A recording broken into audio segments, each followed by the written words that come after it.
We acknowledge the Yagara and Kaurna nations as traditional custodians of the land on which we work, live and learn, and their continuing connection with the land, waters and community. We pay our respects to them and their elders past and present.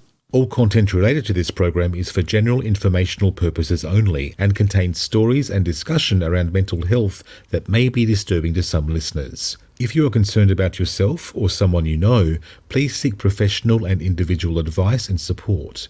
More details are contained in our show notes. Welcome back to this week's Women's Product Special of Snark Tank.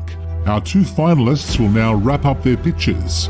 Dismissed, you're first. Why should we award you the $100,000 prize money? Well, our research has taken in feedback from 500 women from a diverse range of backgrounds. Culturally, linguistically and demographically, the consistent message was that ergonomic design, utility and function were the most important. Our prototype has been tested on a control group with a similar product in the market, and 95% of respondents showed a preference for our design, indicating a very high demand for what we have produced. Sounds like you've done some research there. Our next finalist, Al Fadouche. What have you got for me? Well, you've seen the product. It speaks for itself. And unlike Dismissed's product, ours is pink. But our research shows... One moment, please, Dismissed. Okay, sorry. That's okay. So, Dismissed, do you have anything else you'd like to add? The research has indicated to us that actually the visibility and safety of the product are more important, which is why we've gone for a high-vis orange. Did you see that making sandwiches for the kids in your 1970s kitchen? I don't have kids. So when you do have kids, are you going to have the time to see this idea through? I don't see how that's relevant. Sometimes I've got to give up my evening to help out with the kids because the missus needs time to catch up on her housework when she gets home from her job because she can't keep up with everything. There's a lot of factors to consider and a very competitive round on Snark Tank tonight. But we can only give $100,000 to one person.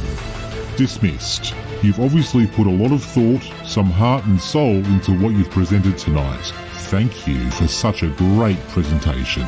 Some feedback from the judging panel. Would it be fair to say that you've possibly thought a bit too much about your product? We know that's something women do, and you did sound a little bossy. But for a woman, you present well. You might need to smile more though, if you want to be a CEO down the track. I wouldn't say it's overthinking. We've spent hundreds of hours researching our product with extensive focus group workshops. Al Fadouche, a fine example of keeping it simple. You've really shown you understand the women's market, even better than the actual woman who had to research it. Making it pink, legendary. You'll be raking in those pink dollars in no time. Doesn't that term refer to the gay community? Don't interrupt. Sorry. Dismissed. We like some of your ideas, but looking at real-time logistics and planning, we really feel this is a $70,000 idea, which means Al Fadouche, the $100,000 is yours. Congratulations. Thanks, mate. Loser has to clean up the studio, right? It's easy to feel like the odds are stacked against you. Especially if you've been othered by someone or something in the past. I'm Louise Poole. And I'm Andy Leroy, and this is Reframe of Mind. The podcast that cuts through platitudes and gets to the core of living authentically, challenging our assumptions and improving mental health with the guidance of good science, philosophy, and learning from other people's lived experiences. Last time on Reframe of Mind, we met 2021 New South Wales Young Australian of the Year, Nathan Parker, whose personal journey of recovery from a serious bus accident, which led to the amputation of his left hand, resonated on a personal level with his attitude towards getting better.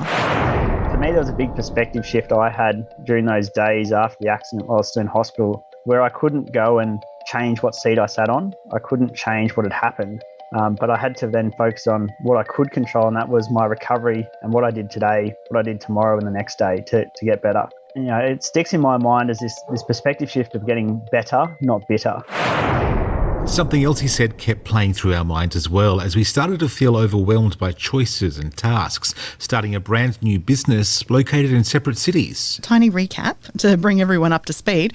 Andy and I started a business last year, Welcome Change Media, and we both work from separate cities. Andy's in Adelaide and I'm in Brisbane. Yeah, so basically what we wanted to do was make podcasts that are meaningful to us and Like hopefully other people, like this one, and help other people make their own podcasts too. So it all came out of our initial idea to create Reframe of Mind, which you're listening to now. Suddenly we had this massive idea but didn't really know how to get there. But Nathan's recollection of how he moved from having to focus on seemingly the smallest of tasks made us wonder how we could apply that to our own situation. Then there's the doubts that kick in just for some extra fun. Yeah, can we really expect to have the audacity to start something like this and be successful so much later in life than the typical entrepreneur? Would people want to listen to something that's basically us just being ourselves, talking to people you don't normally get to hear in-depth conversations with? And what if we try to subvert the patriarchy and make content that appeal to audiences outside of the usual male targets? I would love to subvert the patriarchy with you, Andy. Thank you, Louise. Let's do it. Now, although this might sound like an episode about business, you know it's going to get personal. It is deeper than that. Deeply personal. So stick with us and you might get a different perspective on your own value and the value of others. So we went out of the way to seek advice of some experts that could help us on our business journey, one of which was the Professor of Entrepreneurship, Alex Moritz from La Trobe University, who uncovered some interesting facts about what have become known as seniorpreneurs. Late career transitions to self-employment are possible. We've got case studies. We've got the research already to show that this is the case, that over 30% of all entrepreneurs in Australia are senior entrepreneurs. It's the highest growing sector. So Alex has worked at the executive director level in multinational companies as a corporate entrepreneur for over 10 years. He's got an international reputation in entrepreneurship education and has received a multitude of awards in areas like technology ventures and global innovation, entrepreneurship education, and a numerous best paper and esteemed paper awards from leading academic conferences and journals. Now, our other guest today, Jacinta Carboon, is a non-executive director of NIMI National, Melbourne Market Authority and RSPCA Victoria. And Jacinta's been instrumental in the fight for gender equality in the corporate environment for several decades. Her executive career includes posts with top ASX 200 companies for over 3 decades, with a strong background in strategy, business development, stakeholder management and sales and marketing. In this time, she was the national manager of the Telstra Women's and Business Awards for 5 years and at NAB held the position of Project Director, Women and Money. I think that largely the economy hasn't really paid attention to women. There's a lot of reasons for that, mainly because there's society and cultural issues around it. But it's been that, most businesses in the past have been run by men for men with thinking about men from a man's perspective, not actually thinking about women. I can see there's massive opportunities in that space that a lot of people aren't really taking advantage of, which will, if they did, it would be good for everybody. So, Andy, with those two guests, Alex Moritz and Jacinta Carboon, I think we've tapped into some really top talent in the business world, and it may be starting to sound like we're making a business podcast. It might do too. We've got another podcast called Elevating Experts, which is a little bit like that, but this is Reframe of Mind, and this is about our personal journey as well. So building a business is significantly different to playing an episode of SimCity, which we found Turns out.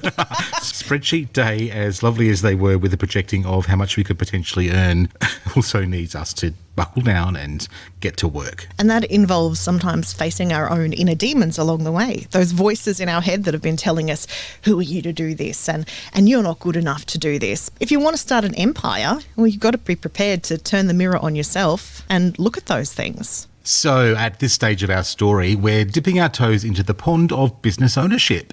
And I'd only just recently exited a career that had become a strong part of my identity. It was something I'd once considered a dream, but outgrew. And I had ended a temporary contract and was looking for something different at this point of my career. So it was about late 2020 when we spent time working on the idea for Reframe of Mind, this podcast. And then the more we spoke about it, the more we landed on the idea not just to make a podcast, but to make a business. We didn't just design a business, Louise. We designed an empire. The next logical step was to speak to someone about starting that. But We don't live in a vacuum. We do not live in a vacuum. And even though our identities shouldn't be tied to work, it's a large part of our lives, and it's better if that can be something that fulfills us. Yeah, for sure. Ever heard the term bring your whole self to work? Oh, heard it, bought the poster, got Wore the t-shirt out. Well, just stepping back a little bit, we're both mature people. And when I say that, we're at the stage of life where people are saying, what? Louise is 40 and Andy's 50, so why would you even think about starting a business now? And there's a pandemic. You're brave. You're brave. So yeah, you know when they say brave like that though, Andy, they don't mean brave. They mean, oh, okay. Yeah, you're really brave. So here we are. Business owners, entrepreneurs, when people are normally starting to think about winding down, we're just getting started. And it felt like we needed to educate ourselves a little bit about this. So we armed ourselves with a bunch of questions to ask Alex Moritz, starting with the notion of risk. Entrepreneurship is all about taking risks. We usually say calculated risks, because anyone can take risks. So what we teach, and this acquisition skill of entrepreneurship, is we provide models, we provide networks, we provide know-how, and that type of thing to mitigate or to minimize that risk of failure. In essence, that's how it can be acquired. But again, the research also indicates that hereditary has a lot to do with entrepreneurship. So if younger people come from a family of, let's call it multiple entrepreneurship, parents that have been in multiple ventures, that mindset, because entrepreneurship is a mindset, that mindset goes down to all the other generations and everything as well. And that's an important thing as well. That's why some people, like myself, I grew up in a very formal kind of family where my parents weren't risk takers. Everything was done by the book. And that's probably the mindset and framework I had. And that comes to the fore. So yes, those skills can certainly be acquired. But it all goes about your entrepreneurial orientation, your appetite for risk, because not all of us are prepared to take that kind of risk. So how did you then, if it's not something that you were born with, that risk-taking element, how did you then change that? Because now you're running something yourself. I'm kind of am and not. I'm not, if we go by that true definition of high growth, process, exit, that type of thing, not really. Yeah. I'm more of a small business operator. So I'm an entrepreneurship educator and researcher. And I'll say that because I come from a background where I was in corporate. I was chief operating officer for my last 15 years was at Sony PlayStation. I started out when we launched Sony PlayStation. We might call that a corporate entrepreneur. So in other words, I was quite comfortable spending other people's money and other people's risk. All I could lose was my job. I couldn't lose my livelihood. I couldn't lose my house. So it comes down to a lot of that, where that drive is. Although we do get this thing called necessity entrepreneurs, where people are driven to entrepreneurship because they have no other alternative. Now, this could be senior entrepreneurship. They're made redundant at the age of 50 or 60, can't get a job anywhere else because of a myriad of reasons. It could be discrimination, ageism, whatever it may be. They are then forced to go and start their own business. So we broaden that entrepreneurship definition to also starting up your own business. And it could be in something they did before. It could be something unrelated. And we find that that's why we're busy in our ecosystem on that, because we find a lot of those people, although they've got all this wealth of often corporate experience, that corporate experience often isn't transferable to a startup. Some of the things are, you got marketing skills, you got network capabilities. Yes, they are, but a lot of it isn't. And I always say this to people, a startup is not a small version of a big business.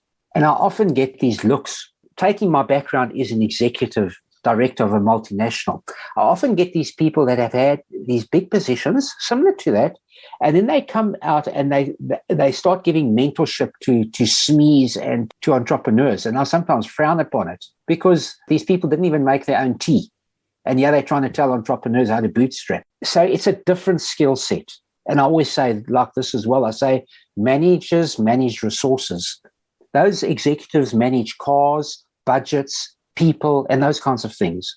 Whereas entrepreneurs manage opportunities. It's a different skill set. And that takes risk, proactivity, innovation, creativity.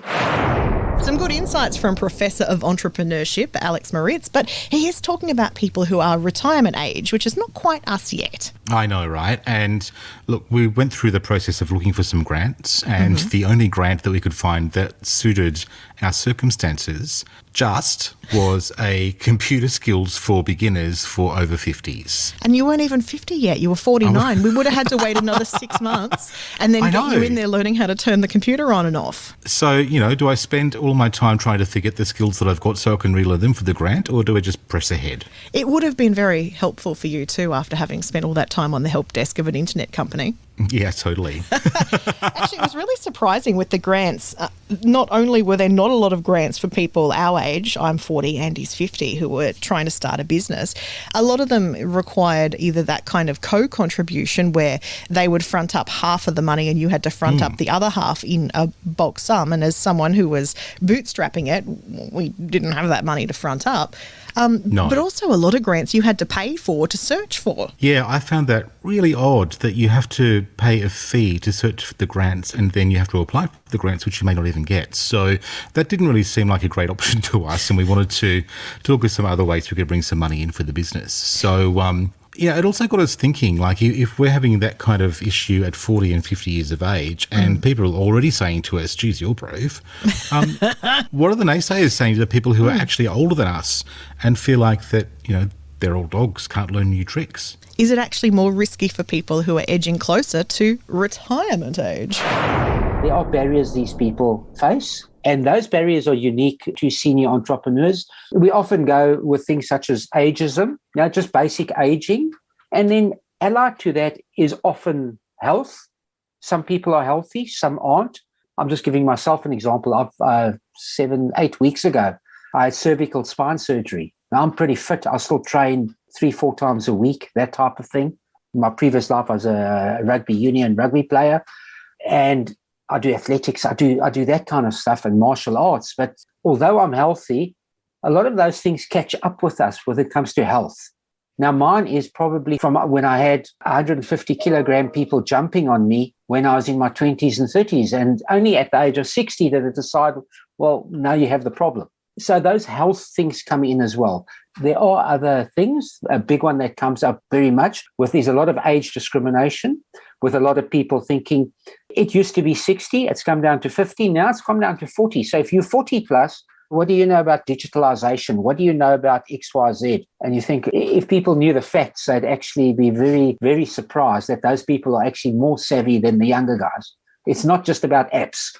There's more to IT and so on than apps on an iPhone. And that's not being derogatory. So that discrimination is rife. It often happens. I've seen it happen even in corporate with appointments, where they'd look at often rather getting this young dynamic MBA in that, let's just say 30s, than rather getting this person in that's in their 50s with this wealth of experience. Because can you teach old dogs new tricks? And some people, the younger people, think, well, we want more creativity because many older people aren't creative. Well, that's also a fallacy. Many older people are not IT driven. Well, the whole thing with scenic tours and all these boat tours and cruises and everything. Let's look pre-COVID. That business was built upon people 50 plus that wanted to go on retirement cruises, and they booked 90% of those trips online. Now, if they weren't online savvy and all that, how would that business like that be born? So there's a lot of external factors there going on. Are there any internal representations you find are common with the people who are taking on entrepreneurship at a later stage of life, that maybe they have to come over some kind of psychological barrier, for example? Like, are they internally discriminating against themselves? We often we talk about things called enablers and disablers. It could be psychological, behavioralistic, even economic factors that get all these juices going to become self-employed, so to say. And a lot of those things, let's call it those enablers or disablers, drive this entrepreneurship. I'll give you one example. I mentioned that entrepreneurship, the word risk comes into it the whole time. Because if you're looking for big returns, like playing on the stock market, which isn't entrepreneurship, but if you're playing on the stock market and you want to make high returns, you usually have to take bigger risk. The same thing in entrepreneurship. Because you're usually creating value that either doesn't exist or it exists in a different way and you providing new ways of doing it, let's just say, new ways of listening to music or something. With that, those enablers come in. So when I talk about risk, the tolerance to risk decreases with age. So the older you get, the less likely you would want to engage in risky activities. So maybe now is a good time to start talking about our friend from the skit at the start of the show, Al Fadouche. Oh, good old Al. Because hashtag not all men. No, not all men. And look, I don't think we've had heated discussions around this concept of not all men, but I do remember from time to time clutching my pearls a little bit when you'd go on a justifiable rant about how men do this and men do that. And I'm like, hang on a minute. And then you're like, well, no, but you're not a man. Well, but I didn't mean it like that. There's been a few times in the interviews that we've done with people throughout this series where I've kind of put my foot in my mouth and I'm like, I just have the audacity to act like a straight white man would. And and then I'm like, no, well, okay, I have to clarify that because then that now sounds like I'm just tarring everybody with the same brush. And I'm talking about the Al Fadouche character, or Al Fadouche, if you didn't get it. And he's a specific character, and he's not even necessarily a he, to be honest. Some women can be Al Fadouches. Well, yeah. That person is someone who talks over you, like I just did to you. That it steals ideas, like I will do to you later. Yeah, absolutely. What are some other Al Fadouche characteristics, Andy? Well, look, I mean, the Al Fadouche is typically that kind of behavioural thing we're talking about. So, we can very easily get caught up in hashtags and compact things into slogans, which a lot of prominent people, not even prominent people, a lot of us tend to do these days. We find a concept that we really dig, we really relate to it, and suddenly we're plastering it everywhere as a hashtag. And suddenly you get something really weird that washes up against something like not all men. And it's like, oh, hang on, no, that's not quite right. Because from that perspective, we're talking about gross generalizations, I think, is where the territory is we're in at the moment. And, okay, yep, not all men, but the reality is that there is a big deficit in opportunities for promotion and work opportunities for women in general. And, to come at that with well, not all men do that, as far as behaviours in boardrooms and that sort of thing. Well, no, they don't. But it really is time for us to kind of look at, are the opportunities growing for women? Are they being treated well? I remember, okay, here's a little Andy story. Okay, you ready for this one? I promise I won't talk over it.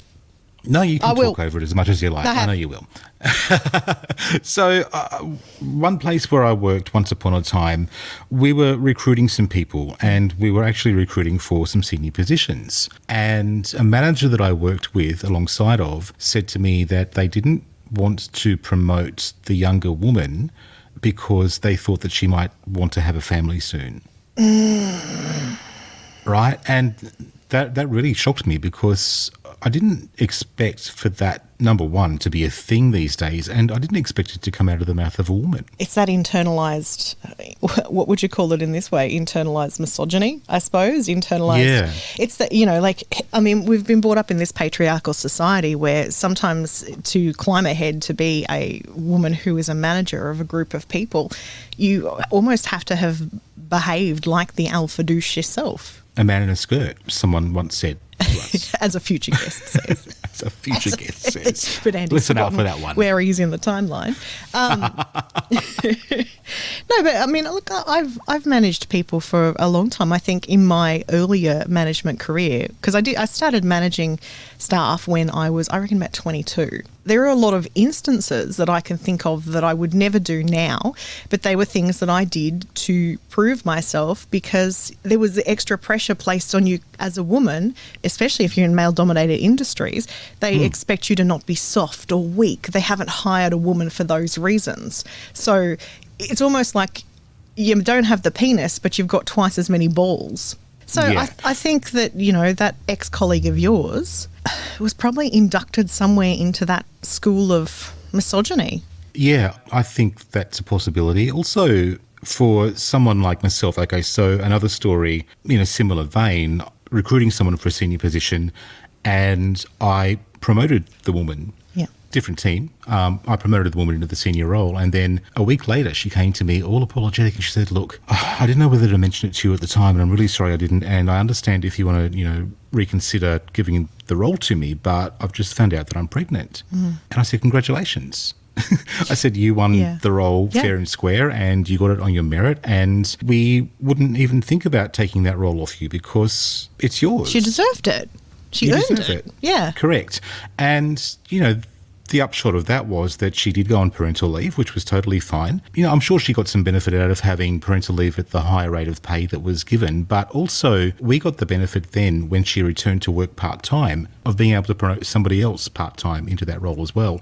So there are more ways to look at things and more ways you can benefit from things if you think outside of the square, because the option might have been that, you know, we said, okay, well, thanks very much. Yep, we better not give that role to you, give it to somebody else. And then she goes on parental leave and never comes back because she's not valued. And what a way to lose a great employee. I get where she's coming from, though. I mean, I haven't had kids myself, and I've often felt like part of that is I couldn't have kids and a career. Media is a lot of adjectives that I probably can't use, but not on this program anyway. Not on, and that says a lot because we've given this an explicit rating.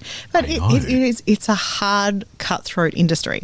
As somebody once said, it'll chew you up and spit you out. It certainly will. I remember at one job that I'd only just started with this business, and the CEO of the company was doing a talk publicly. This was to all the staff. This wasn't private at all. This was all staff were there, and they were talking about having recently renegotiated one of the star talent contracts with a woman for 3 years. Awesome.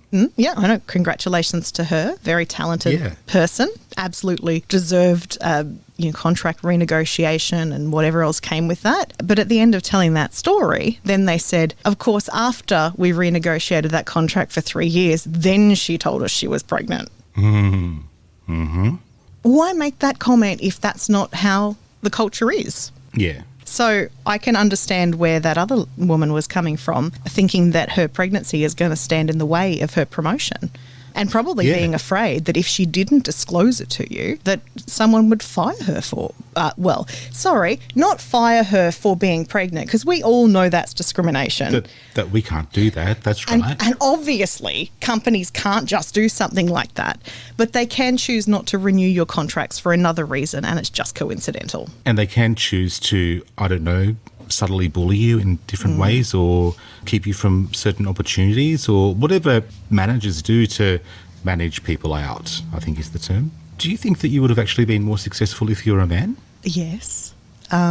It's something that I've thought for a long time. I was very good at what I did. Well, you taught me, and look how good I am. And I also don't want to be someone who is blaming any other circumstance for, I suppose, not being as successful as I could have been. But I really feel like gender has played a role in that for me, whether that's because of there being less opportunities for women. If you look at radio stations in general around the country, of all the staff that are on air, there might be one woman, maybe two, and we're talking about commercial radio stations. The funny thing is too, like, I don't know, correct me if I'm wrong, but a lot of the times when I see a team of a man and a woman, it's usually the man who's got top billing. Often. And the other thing to go with that I've noticed a lot is that it's the men who are funny, which is not... Oh, and the ladies like to laugh. Yeah, the ladies are the laugh track. We just have the woman in here for the woman's view, and this is what the woman can talk about. She can bring her drama in and personalise it and make it relatable, but the man is the one that tells the jokes. Of course, there are some really great exceptions to this. This is, of course, a generalisation. It is a generalisation. We are making a generalisation. There are some really talented women who are getting into some great spots, but by and large, it's not an equal playing field. And I couldn't tell you what the difference is between why it happens for some women and why it doesn't happen for others. I mean, I don't know why I was never on breakfast radio in a long-term role in a capital city. I did hold that role temporarily and was certainly good enough to achieve #1 ratings while I held that role. But I don't know. Why did I never make it to the billboard? Why are some women picked over other women? Was your voice too high? Do you know, that is something. Back when I was first starting out in radio, and we're talking about when I was 14 or so. So this is late 90s. It was told to me by older women at the time who had, and even worse now in media then, was the things that they had to put up with and go through to push through in their careers. But they had to change the tone of their voices because they were told that women don't like to hear other women. Women don't like to hear the sound of another woman's voice. So if you listen to like a lot of the old jocks, particularly on the old jocks, a lot of the mature women. Seasoned announcers. Seasoned announcers, or maybe you remember them if you're in the middle-aged entrepreneur category along with us, they wouldn't use their normal talking voice like this. They'd actually drop their voice so they'd be able to talk a little lower like this. And after the break, we have Fleetwood Mac. You can go your own way. You can. But I can't because I'm a woman. My bosses think that women don't like to listen to women that talk high. So I'm talking low and I hate it. But I give them money and they pay my bills. And I just want to earn a living doing something I enjoy. And so now this is how I talk all the time, but I fucking hate it. You really went there, didn't you? Okay, so somewhere in the middle of that is, you know, young me in the 90s and then in the 2000s training myself to be a professional radio announcer. This timbre of voice, this pitch, this is where I'm at now. It is my voice. It's my normal voice. But I would say that I've refined it a lot over the years in just the ways that I've learned to talk. So it is traditionally a feminine trait, which I'm going to get letters about this, hashtag not all women. Not all women. Where you will put upward inflections on things. And it's really, really common in the Australian vernacular. I went down to the shops and I bought some fish and chips. Yeah, I went down to the shops and I bought some fish and chips. That's how I've trained myself to say it. But an untrained announcer or person might say, I went down to the shops and I bought some fish and chips. I went down to the shops and I bought some fish and chips and it was really nice and the sun was shining. No, I think we just made her sound terrible. I went to the shops and I bought some fish and chips. But, okay, so it goes up towards the end. So I know that in that transition from women talking like this to we want more natural sounding women like me also came, and we don't want women talking like this. Look, I think that the upward inflection isn't just women. No, it's not. It's not. Not hashtag not all inflections. Yeah. And I don't think it's a bad thing to train oneself out of upward inflections because it's nicer to listen to someone who's making a statement rather than asking a series of questions. But this whole thing of lowering the pitch of your voice so that you actually sound, closer to the upper register of a man, I don't know. It's a weird one because personally, I like to hear women's voices. Do you know I know that's odd from a gay man, but I do prefer to listen to women singers. I love to hear women's voices. I've always been the odd one out, I suppose. The patriarchy hurts everybody because men don't always have big, deep, bassy voices either. And no, you're right there, Louise. They were the only men that were allowed as well for a long time. I mean, hello world. You don't not have something to say just because your register is slightly higher. So, voice pitch aside, what else is going on out there that is denying women of their fair go? I think this is a hard question to answer because as a woman, maybe our internal monologue is saying, is this really all in my head? Am I really being denied these opportunities? Am I really not good enough? Am I really not good enough? Because there's so many things we have to look at systemically. So, for example, media, we're not just talking about radio here, but we're talking about media in Australia is primarily only controlled by a few people. And then even the managers that are underneath those few people are pretty much all middle-aged straight white men who are probably all neurotypical. But also, I think amongst that as well, like they kind of learned the lines to say and how to talk the talk whilst not walking the walk. Yeah. Well, the patriarchy hurts everybody. I made that comment before about how I promoted the young woman who then came back and said that she was pregnant. I'd be very quickly labelled as woke for my attitude with that. Oh, he's just being woke, thinks he's good. But if being woke means that you're treating people respectfully, then yeah, I'll be woke. Yeah, there's nothing wrong with that. I've heard woke tried to be used as a slur or you're taking things too sensitively. And you do wonder then if it is you that's the problem. But it's not. But it's not. So say, for example, there's a breakfast show and two women host it. And maybe it works and maybe it doesn't work. But whatever happens, at some point down the line, the show gets cancelled. So Because all shows have their lifespan, don't they? Yeah. Not everything goes forever. What happens next? A cancelled show is replaced with another show, and it's got a male co-host and another male co-host, or a male co-host and a female co-host. And then you start to wonder, well, why aren't they trying two more women together? And then the overall culture of the cisgendered, straight, middle-aged white men that are making the decisions primarily says, we tried two women once and it didn't work. Well, you've also tried two men a fuckload of times and that hasn't worked, and you keep giving them opportunities. It has nothing to do with their genitals. Wow. Sometimes people don't gel very well together and they don't make good radio, and that has nothing to do with the fact that whether they're women or not. So there can be situations where X was given an opportunity and it didn't work. So what that's told us is that the audience don't want to hear two women together. So there's lots of justifications that are made, whether consciously or unconsciously, that will back up people's privilege. They just make this straw man argument to say, okay, well, that didn't work this time, so people obviously don't want it. Let's just go back to what we know. So I think part of this is that lack of opportunities that are being presented for women, or for anybody who is marginalised in any kind of way. But I think the other part of that is that even if someone is woke and wants to do right, because there are a lot of good men in media, a lot of good men, they don't necessarily know how. Can I just say as well that someone who is, like, for a man who does have that, you know, wokeness, that way of thinking that is actually appropriate, he's also fighting against that establishment, that established... that established patriarchal culture. Yeah. Yeah. Yeah, let's just call it that. That's what it is. It's hard to be the salmon that's swimming the other way. Yeah, it is. It's hard to swim against that current. So can we talk about this concept of the patriarchy? I thought you wanted to talk about salmon. You don't want us to talk about salmon anymore? Well, we can talk about salmon. I do like salmon. Would you rather be a salmon or a trout? Well, I don't know. Either way, you're going to get eaten, aren't you? Yeah.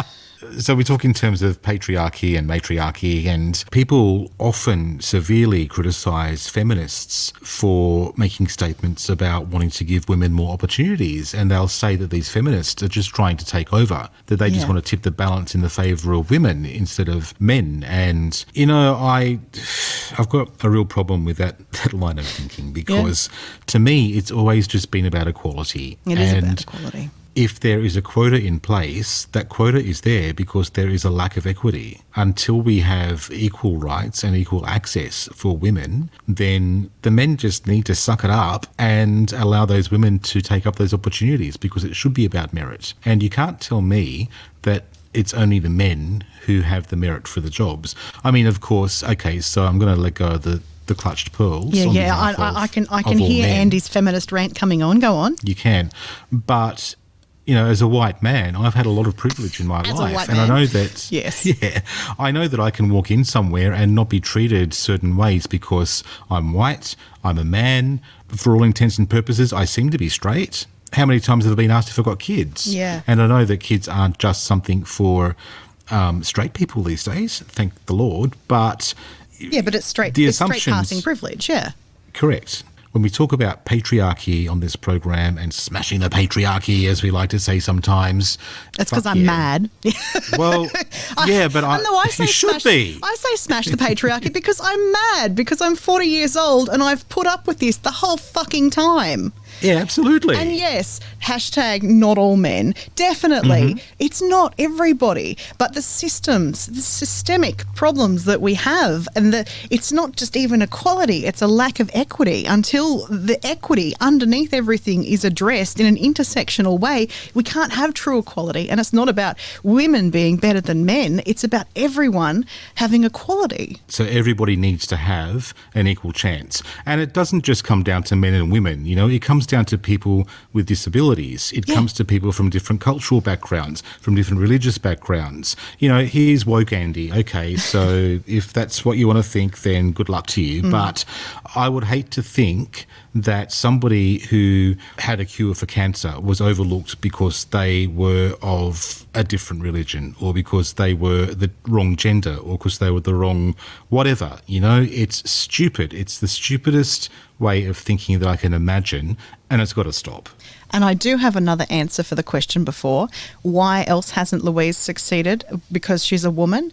Is because I've also been a woman who's said something, and people like people who are compliant. And so every time I've gone into a boss's office and I've said, I don't think we should say that, that sounds racist. I don't think we should do that, that's sexist. I'm not saying this and I'm not doing that because those things go against my moral values. A non-compliant person is not the one you promote, but they are the one the world needs. That's right. And, you know, you can come out with as many... So fuck the patriarchy.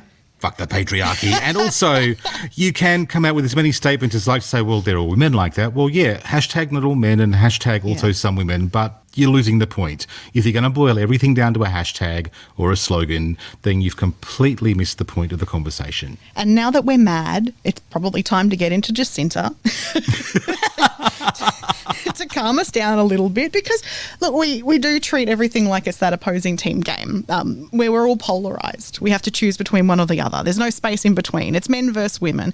It's boys versus girls in the early life, before people are even born. It's politics. Yeah. It's liberal versus Labor. It's right versus left. It's my religion versus your religion. Choose your side, make your choice. You're with us or you're with them, and it's nothing in between. As long as we're polarised like that, then the patriarchy wins. We need to come together to find common ground and achieve parity. And as someone who's been trying to achieve gender parity for decades, Jacinta Carboon is well versed on where we are and how far we still need to travel on the road to equality. Jacinta, you talk about the perception of women being the homemaker and that kind of line that we've, really come to kind of follow, sometimes unconsciously, sometimes consciously. These were things that were actually written into law, into employment law some years back. I remember my mum telling me about how when she got married, she had to leave work, that women weren't allowed to return to the workforce after they were married. And as it progressed, we got better. Are we still in a point of transition where we still need to really understand that we have these valuable people in our economy and in our workplaces, and that their power is now more than running a household budget on an allowance, but more about they're earning the money and they're the ones who are now in control of these spending decisions? Yes. We've come a long way. And my grandmother was in that time frame where, when women were married in government roles anyway, they had to step out of the workforce. They were not allowed to get their employment, which is quite bizarre when you think about it. But, so yes, it was written into policy and government perspectives and the way that things are looked at.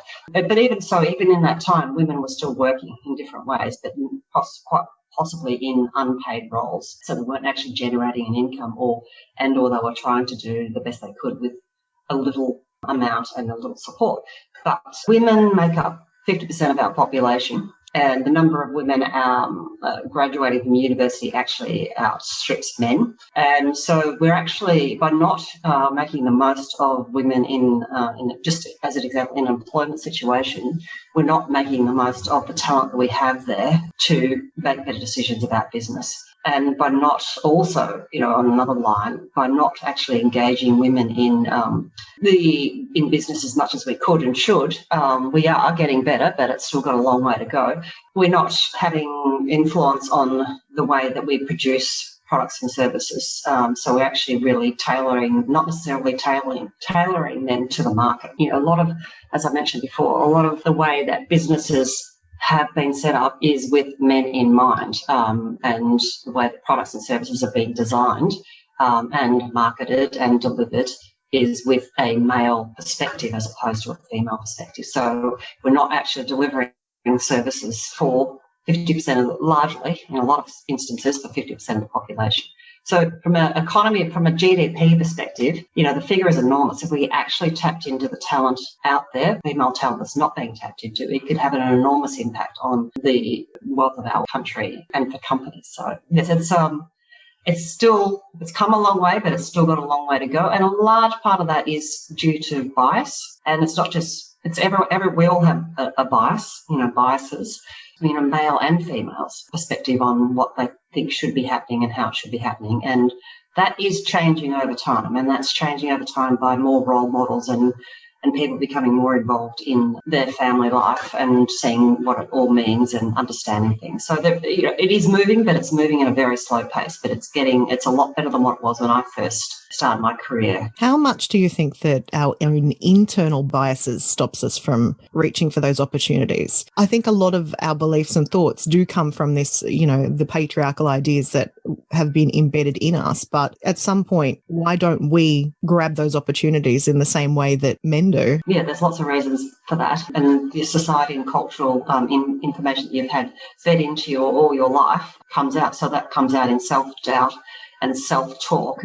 And, the things that we're telling ourselves, and we're not necessarily having anyone help to break that cycle as much as what men potentially may have access to. Like as an example, I remember at one stage when I was doing a lot of research into this space, there was a survey that was done around young mums just in general, and how much pocket money they gave to their sons and how much pocket money they gave to their daughters. And the children around about the same age, they were giving more money to their sons because they thought they were doing tougher chores. So, this is if that makes, they're doing the same thing, and they're not physically or mentally draining roles of these chores.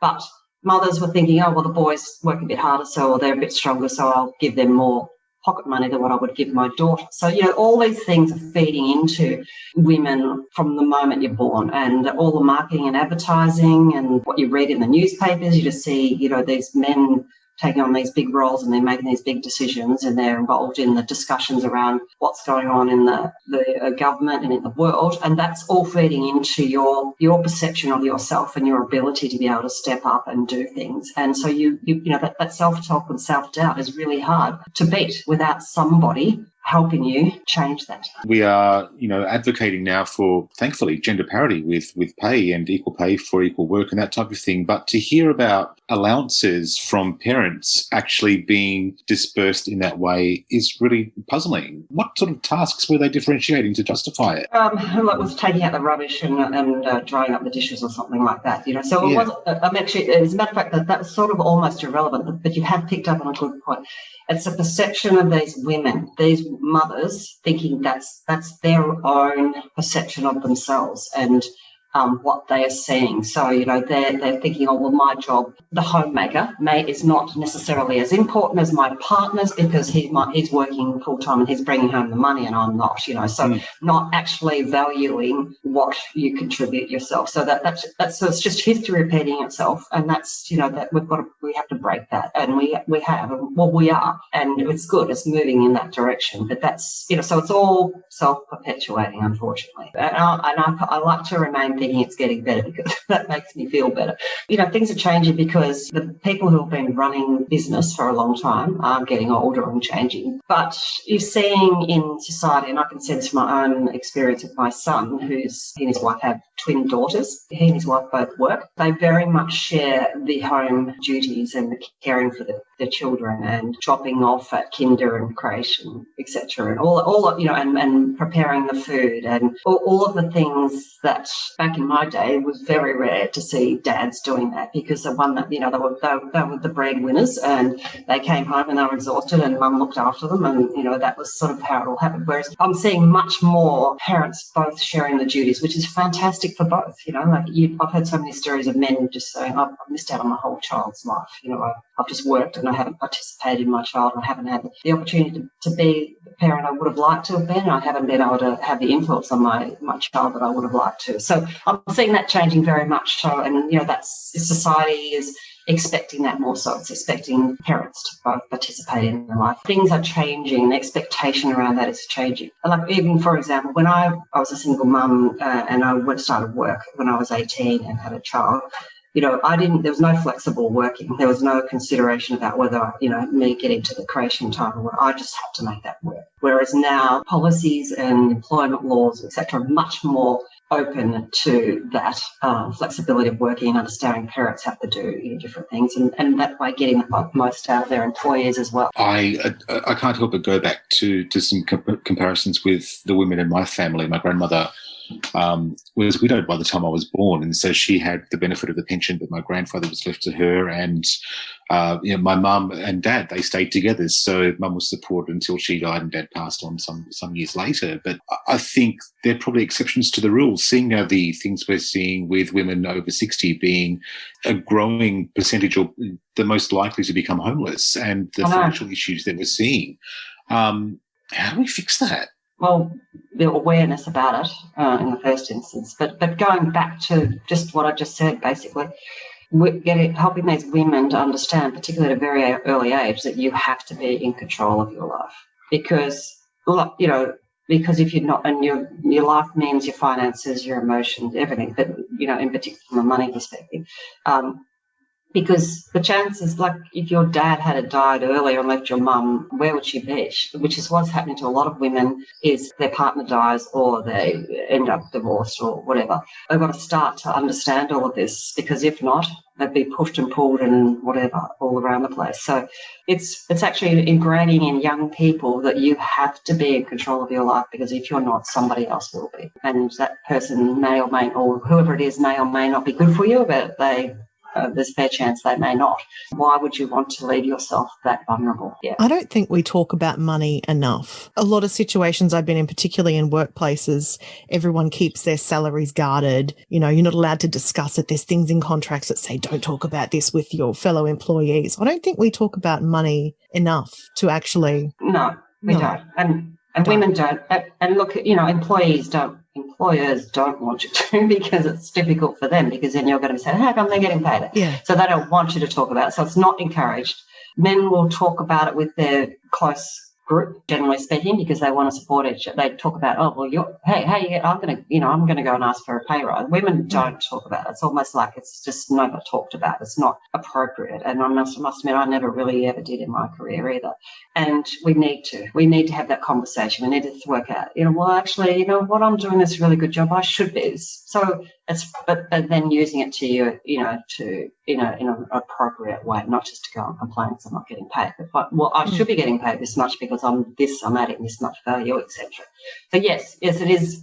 It needs to be talked about a lot more, and that will help women. Women are very unlikely to negotiate for a pay rise, much more unlikely to ask for a pay rise than what men are, because, men just think they deserve it. Women don't think they deserve it, so they don't do it as much, or uncomfortable, or I don't really value I can't really do all of these things, so I'm probably not worth that. Whereas the men will go, well, actually, I can do some of those things, so I am definitely worth it. So it's a different perspective, the way that you look at it. And I used to say to managers in the organisation that I work with, you have to be aware that men and women negotiate differently on pay rise, on getting a pay rise. So you as a manager or as a leadership person need to be aware of that, and you need to think about, is it fair? Am I being fair to that person? Am I really doing the right thing by that person by not giving a pay rise because I can get away without doing it because they're not going to ask? Is that the appropriate way to approach your team members? And, look, it all comes back to money. So a lot of people are trying to cut and not get pay rises, of course, because it's sort of the business reasons, etc. But you've got to, if you're a real leader with real qualities, you'd be working out what is fair, what is appropriate, and what should I be doing, and not just doing it because I can get away with it. With the work you were doing with the NAB and helping women with their confidence around, money, and I wonder, were there any common things that you found actually helped them the most? It's all about understanding themselves and why they think the way they do, and their relationship with money and their perspective on life. And so it's very much around self-awareness. There is a lot of research, just one little side thing about, if you had 12 young girls in a room, the statistics show over a lifetime only 2 of those women will be supported by, young girls will be supported by their partner. The other 10 will have to support themselves. It's actually bringing into reality, there's some women think that they're going to be supported by their partner, or that's the way life should be. It's not real. It doesn't happen. It's very rare it does happen. So it's actually bringing some awareness to people's minds about what their relationship with money is, why it is like that, what of all the messages they've been fed. But then it's also actually probably the biggest thing is helping people, women, but people, to understand that you have to be in control of your life and your money situation, because if you're not, somebody else is. It doesn't matter where you are or what you're doing. You're moving. You're moving either in a positive way or in a negative way, up, down, around. You're not sitting constant. And if you're not in control of that and you're not aware of it and you're not understanding how that's being affected, you are not in control of your life, which means somebody else is. So that message is probably the biggest one that comes out of it all. You know, another dichotomy in our society is young versus old. Yeah. Now, female newsreaders, how many have you actually seen go to retirement age that haven't You actually... mean 35? Yeah, I know, right? Because typically they fade into the distance as they age, and we have these rusted-on old men reading the news every night. No disrespect, men. No disrespect to the rusted old men. You know, it's the same thing where, you know, rusted old men are sex symbols, but oh no, a woman over 35 in a bikini. I know, but you know what? That term rusted on old men, okay, so yes, that's derogatory. But also, why can't we have a few rusted on old women? I mean, we can. Why They're can't hot. we? They're great. Let's have some rusted on old women. Yeah, get them in. That's going to be on our new T-shirts. Welcome change. Reframe of Mind now with rusted on old women. Rust me on, boys, rust me on. Do you know, like, even when I started my media career as a young thing, I always felt like I'd probably have a shelf life, that I would get to a certain age and I'd be past it. And which seems odd on radio of all places because it's a voice. Youth is just favoured in the media. You know, the brief time that I did spend in commercial radio, and even before I entered it, it's pretty clear to see that you've got your young, hip youth stations or young people stations. They play all the young hits and all the great hits. They play Pink every hour. Do you know you referring to it as young people stations has just made you seem a lot older than 50? I know. The young people towards, stations? I'm in AC territory, aren't I? Because the alternative is adult contemporary. The adult contemporary. The young people Jesus, don't go near AM though. If you get to AM, you know you're on the last of it. If you flick in your radio to the AM dial, you're going to be hearing a lot of funeral ads. Has this episode become a Louise's media beat up? Is that what this is going to become? Like So, aren't they all? Okay, listen. Louise has worked in a lot of different places around the country in a lot of different formats because she's done a lot of things to try and advance her career, which got to the top of something presumably and then went pfft. Some of those things included looking after what we would call heritage brands when I was in my early 20s because it was uncool and nobody else wanted to do it. And I liked radio for the sake of radio and I did it and I enjoyed it. And I learned how to connect with people who, when I was 25, they were over 40. And what I learned is that they pretty much like the same shit, only slightly different music. There are a lot of assumptions that go with that kind of general demographic sort of stuff. You know, like people will assume, oh my God, okay, so people have assumed throughout my life, at different stages of my life, that I'm a parent. Okay, so, and I'm not a parent. And it's not because I'm gay that I'm not a parent. I could have been a parent if I wanted to be, but I just haven't had kids. None of my boyfriends ever had a uterus, as I've been telling people for some years now. So when I see things pitched at people in my age bracket, and it's addressed to mums and dads, there's nothing in there for me to relate to. And, you know, well, now I'm 50, you know, a year or two back, it started early. Someone said to me, here you go, I'll give you this for the grandkids. What? Huh? What? This is about people making generalizations and assumptions based on your age. Yeah. People make generalizations and assumptions based on a lot of things, and they can be useful.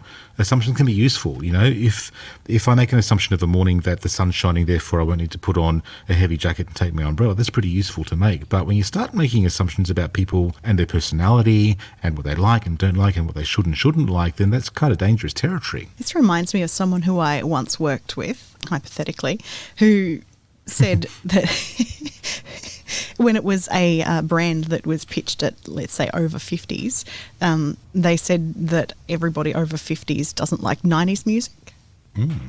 They do now. And this person said, no, we don't play 90s music for the over 50s. They don't like it. The whole decade. They couldn't find one song that maybe they liked in the whole decade. Wow. There you go. See, it's just that narrow way of thinking, isn't it? Yeah. I think we write individuals off. We write whole groups of people off by not allowing ourselves to include them in our model of the world. So coming back to our friend Alex Moritz, who is the Professor of Entrepreneurship at La Trobe University, we're starting to explore the concept of seniorpreneurs, so people who are much older and starting their own business, and also wanted to know, what some of the biggest predictors of success might be. Would you say that's a true statement, or is that their perception? Is it actually more risky for them as a seniorpreneur, or does it just feel more risky? Risk perception. So I'm saying risk tolerance. So senior people generally take less risks than their younger counterparts. Yeah. I'm talking about higher growth ventures, yes. Yeah. However, I always say one thing and then I've got 5 caveats behind it. We must also, however, take note that there are some huge enablers. These senior people have usually got formed networks, people that know this, know that, or a friend that knows a friend that knows a friend. So those networks and those collaboration partners are already there. Many seniors have often got that financial backstanding already, even if it's their super, but they have some kind of financial backing, usually, unless their kids. I mean, we've interviewed a lot of seniors where they are actually supporting their kids. So they don't have that financial means. Their kids, for whatever reason, don't have a job and have moved back in with their parents. Now, I mean, we get that in life too. So I am generalizing more that senior entrepreneurs usually have better networks, better financial. We call that a higher propensity to self-financing. Finance is usually the biggest stumbling block in entrepreneurship, to get finance to start your business. And what I'm saying is senior entrepreneurs or seniors usually have that finance to start up.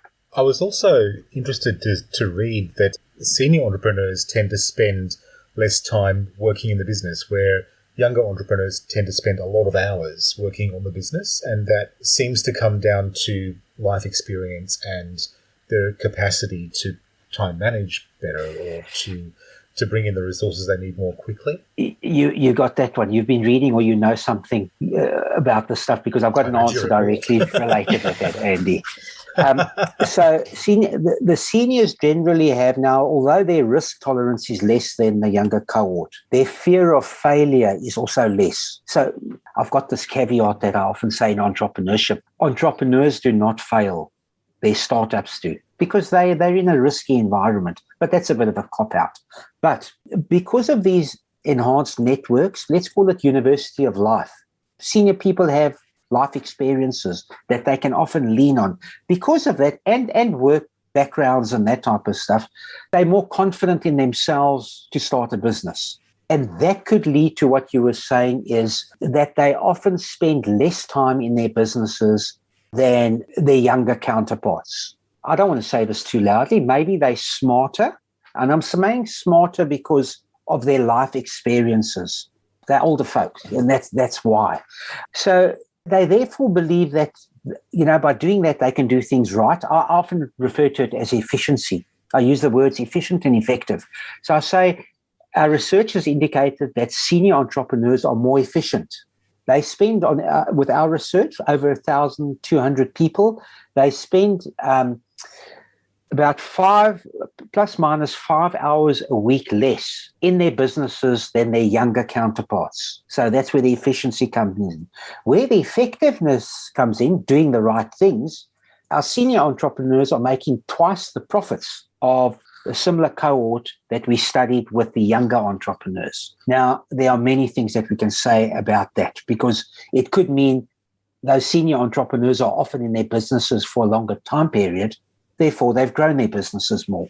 Or we find about 35% of the senior entrepreneurs we interviewed were what we call serial entrepreneurs, or another word is portfolio entrepreneurs. They had more than one business, and they had often started a business, and some other family member or a friend or somebody else has actually taken that business over to run it. And then that entrepreneur exits that business emotionally and moves on to something new.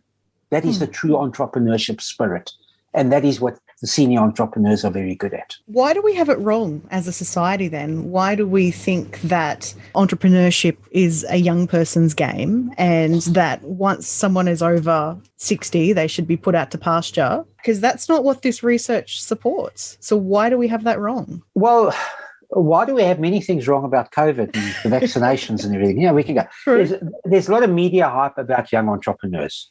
Young entrepreneur starts a new app, becomes a billionaire in 4 weeks, etc., etc., etc. Rags to riches, start the business in the garage and grow it to this. We must realize that that's less than 0.1% of all people. And I often say this to even our students is just think if you're going to become a professional tennis player. Not everybody is Rafael Nadal and Roger Federer. They're not even the 1%ers. Those entrepreneurs you hear about, they were there at the right time, at the right place, with the right value addition, with the right market. If Bill Gates came into the market and he came in a year later, he probably wouldn't have made it. He would have eventually because he's an entrepreneur. They bounce back and so on and learn from failure. That's a very important thing. But that is a myth. The fastest growing sector of entrepreneurship is senior entrepreneurship. That's global research show. It happens to be the same thing in Australia. And their contribution not only to the economy, and people often think, well, you're going to self-employment, you don't have to rely on the pension or that type of thing.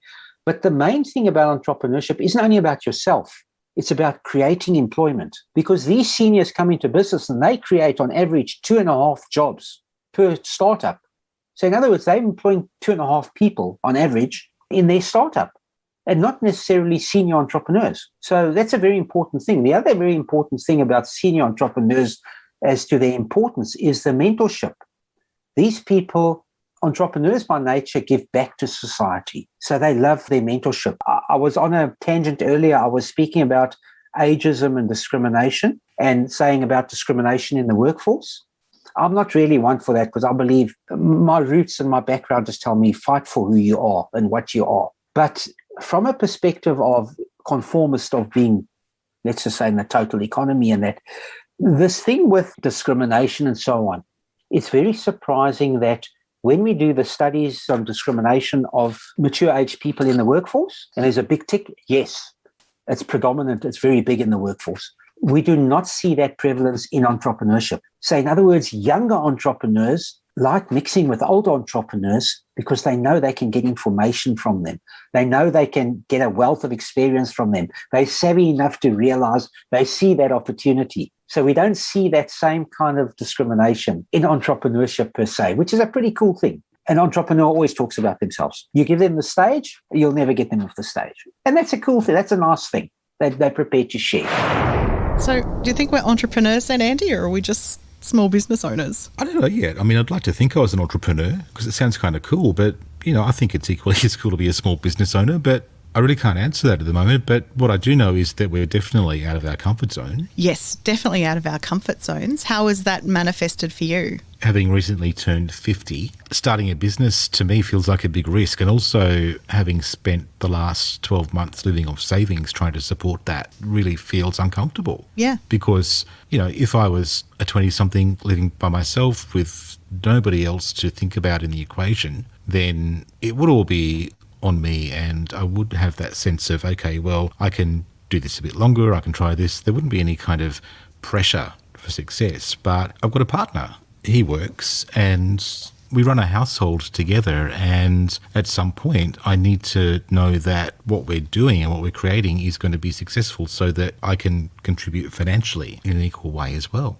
Also in that risk, there's, God forbid if it didn't work out, then how long would it be since I actually was in paid employment? Would employers then look at me and say, oh, well, you haven't worked for a while. What have you been doing? You had a little hobby there for a few months. And I know that you've got your own challenges as well amongst all of this.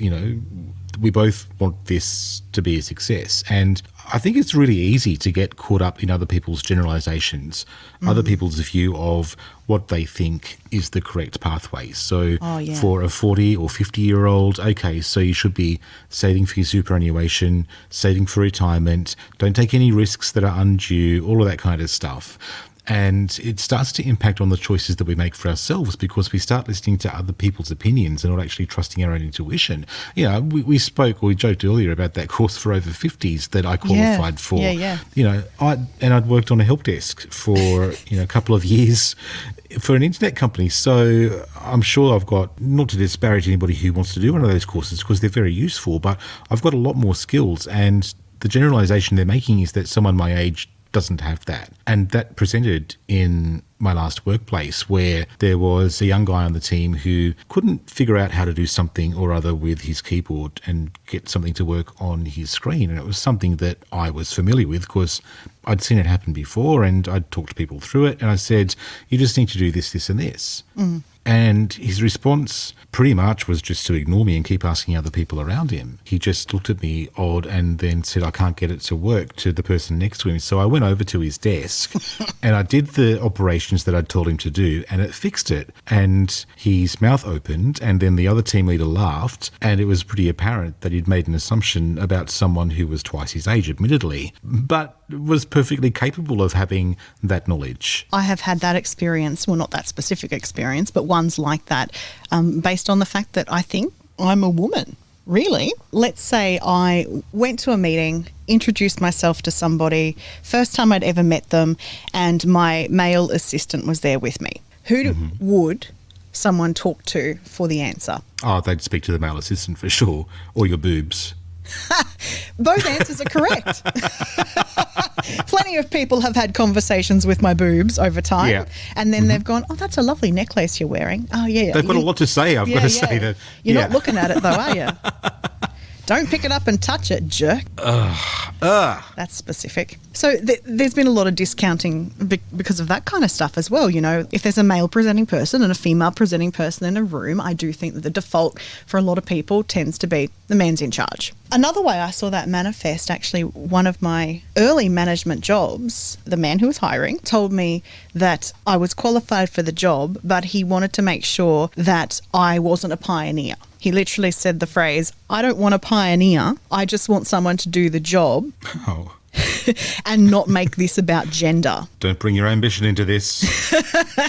Whatever you do, we're not looking for ambitious people. Actually, come to think of it, that same boss asked me about whether my headaches that I was getting were anything to do with being a woman. No. My menstrual cycle. And I... No. Yeah. And I you know what? Why I was getting headaches? Because I fucking needed glasses. For your lady eyes. My precious lady eyes. I think he actually said something like, you seem to be getting a lot of headaches lately. I don't know if it's to do with your menstrual cycle or not, but you seem to be having a lot of trouble handling things at the moment. And I just said, I don't know, but I am going to get my eyes tested because I read that maybe that might have something to do with it. And I did, and I fucking needed glasses. Wouldn't it have been easier for him and for everybody for him to open the conversation with, Louise, I notice you haven't been well lately. You're having a lot of headaches. Are you okay? Is there something going on? Have you... going on? Yeah. But, you know, we've been talking a lot about this in the context of the workplace, right? So I have seen it play out in the simplest of ways as well, and it is a prime example of how society is geared towards thinking of men as the ones in charge. Yeah. I took a call one day from a very angry customer because all of the mail that was actually being directed to them for the product they'd purchased was addressed to the husband. And I just had to sit there and listen to what she was saying and let her say everything that was correct, because the salesperson had made the assumption, you're the missus, you're the second contact, we'll put his name here, there you go, so it's him and you and blah, blah, blah, blah. And she was actually the one in control of all of the household budgets. She was the one who was earning the money because her partner was actually, you know, a stay-at-home parent. The assumption was that, oh, well, he's the man of the house, so he's the one that goes on the document first. No. That's not correct. Don't get me started on Mr. versus Mrs. because here's a Louise rant coming on. Every time I have to select a salutation in one of those boxes, I pick Ms. because I think that both Miss and Mrs. are offensive because they both suggest ownership by a man or not ownership by a man when there's only one choice to refer to a man, and that's Mr., whether he's single or he's married or whatever. And also, I want to say hashtag not all women, because I have got friends who don't use the MS version, and Is there another their version? choice. MX? Can I use MX? Or is that? I think MX, MX is available I would now, rather not use it at all. I'd rather use Doctor, but apparently I don't have one of those. Well, give yourself time, honey. Give yourself time. No, what are the other options? What can I use as a salutation? No, I do think MX is starting to pop up because people are now saying that they don't identify as one gender or the other. Why can't they just leave the salutation off altogether and just call me Andrew or Andy or call you Louise and let that be what the addressed male is? We're talking about formalities in written language that goes back centuries of dear Mr. blah, blah, blah, blah, blah, blah, blah. Very formal. Hi, Louise. Look, we're reaching out because blah, blah, blah, blah, blah. You're taking my money. Call me by my first name. Okay, so now I definitely think we've turned this episode into Louise and Andy rant about times that they've been discriminated against because of their age and gender. We did say it wasn't all about business. No, it's... I don't know if we got into the mental health of it all, except that it does affect... Well, it does affect you. You start to believe these things when you keep getting told these messages over and over again. And here's the point. If it hasn't been abundantly clear from what we've been saying throughout this episode, is that whoever you are, you're valuable. Yeah. It doesn't come down to your gender or your religion or whatever else people want to make a polar opposite for. You, as an individual, are valuable. So this boss of yours that said we don't want a pioneer, don't go thinking that you're going to go trailblazing. I'm kind of thinking that they wouldn't have got on very well with Jacinta.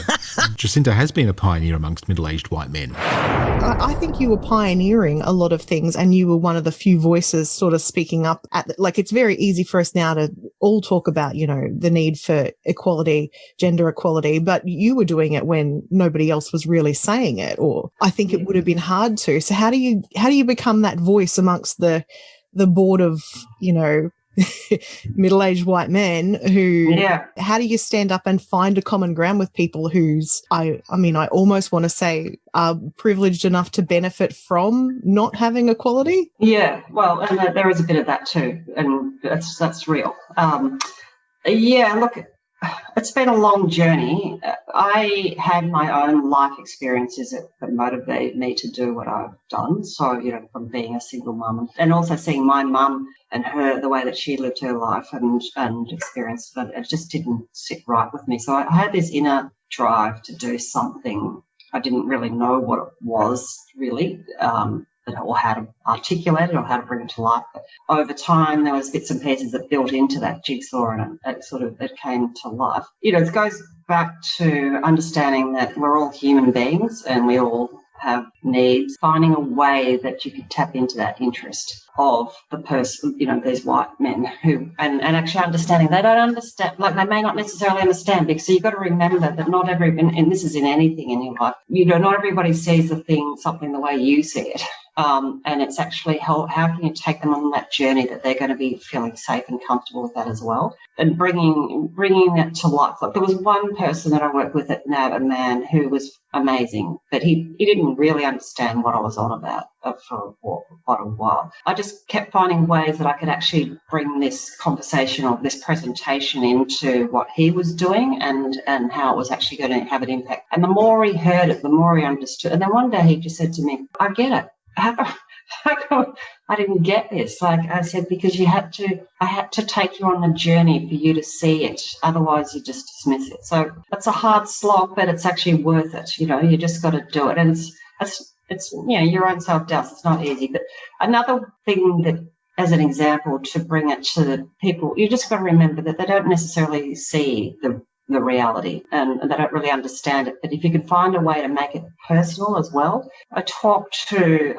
with the gender pay gap and the women not being put into having the opportunity to step up in their careers because they get to a certain point and it's just all too hard for lots of reasons. Like when they step out of work for their career, they step out of their career for life-changing reasons to look after children or the elderly parents, etc. So, but when you talk, I had this manager said you need to find a way to actually help these men understand that actually is relevant to them. And then I did this talk one day and I talked about the pay gap and the fact that, a young woman today who has a university degree who will end up potentially as it stands, earning like, $1 million less than what a young boy of the same age would over the course of their career, just purely and simply because of the opportunity that she won't have or her own self-doubt, etc. And when you stand up, when you ask men, you say, who has a son? Yes. Who has a daughter? Yes. Who's sending them to a good school and wants them to have a good career? Okay, well, how do you feel about the fact that your daughter is not going to have this opportunity? Your daughter is going to be getting paid 25% less than your son just because she's a female. How do you feel about that? That's your sister, your mother, your aunt, and they go, oh, you mean, oh, right. So women that I know. Yes, it's finding a way that actually makes it personal to help people understand, because you might know something, but just because you know it, you have to find a way to be able to share that they will take it on board. As I said, it can be a long journey, but it's definitely worth it. Do you have a magic question? Will get you to the crux of finding that common ground with them? Is there something that if you had to be in a room with somebody with a different opinion to find a common ground in the shortest possible time? Oh, gee, that's a good question. That's finding a way that you can do something that's not going to make them feel like embarrassed or an idiot. So, from whatever as an example, that they're completely wrong. But finding a way to allow them to the old saying of, save face, but be able to agree with you and still feel quite okay about it. There's no point in making somebody feel like they're an idiot because they're just got to get their back up anyway. So finding a way that you can actually get them to see it or even open up the door a little bit to it and still, stay on the path of their own self-confidence and etc. is it. But I don't know if there's actually a magic question. It's just a way of doing that. How can we make sure that the people that we're actually working with and working towards these goals with are doing more than just paying it lip service? People are being more and more called out on that over time, talking about diversity targets and all this sort of thing. And it's actually about, getting people to say, well, actually, what impacts has that on your business? And making them look into it and talk about it from a business perspective, not just start to show me the stats like you've got now. I've got 30% more women in senior management positions. But what does that actually mean to your business?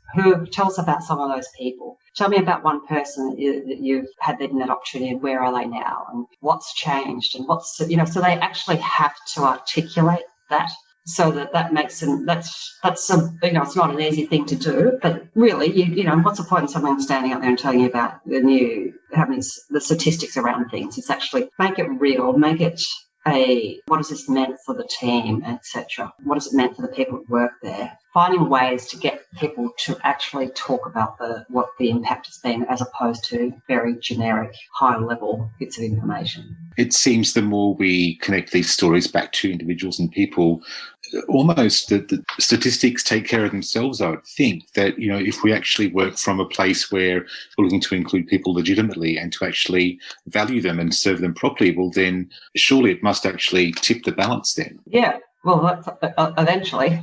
It's just going to take the time. There's just so much opportunity. There's so much talent that's being missed. So many business opportunities are being missed. There's so much societal issues that aren't being dealt with properly because it's all win. It's all a win-win. If we actually do this, it's actually everybody wins. Everybody benefits.